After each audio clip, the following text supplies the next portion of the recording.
money has been a huge barrier for us. Money does a lot for the ability to be able to do things. We wanted to be able to provide more services and do more, right? But we've all been volunteers for, I mean, as you know, we've all been volunteers since we started. Yeah, not being paid to do the job is just part of that. Like now that we're getting paid to do the job, we're going to be able to do so many more things because all of our energy is working on this services and support groups and all the stuff that we want to do. I mean, I was working like 10, 11, 12-hour days before today.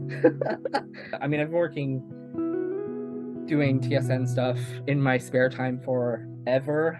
But my spare time has been lessened and lessened over time, especially after I lost my job last year.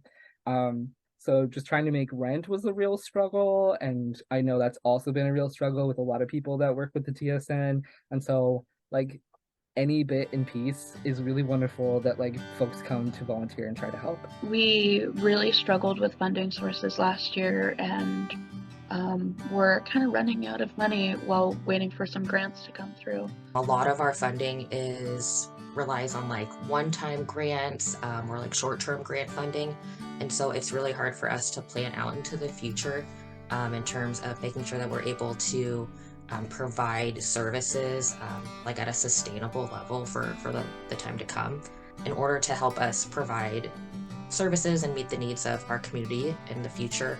It would be really great for us to have more consistent sources of funding so that we can meet needs for our community for years to come. I'm going to be honest and say that transphobia is a factor in getting the funding. Sometimes like we wouldn't be able to pay insurance without some payments from our Patreon members, like, and having insurance is like a really big requirement to be able to get grants or subcontracts or whatever. And then also the Patreon supporters have been the people who have supported the microgrant program since basically its inception. So like y'all like directly paid trans people to make sure that their rent was paid or whatever, their documents were changed. We are very good at making every dollar stretch as far as it possibly can to make sure that as much of the money as possible is directly going towards serving our community through projects like our microgrants, which directly support folks who have emergency needs, like housing is a big one. So we have two areas that you can donate online, or you can send us a paper check.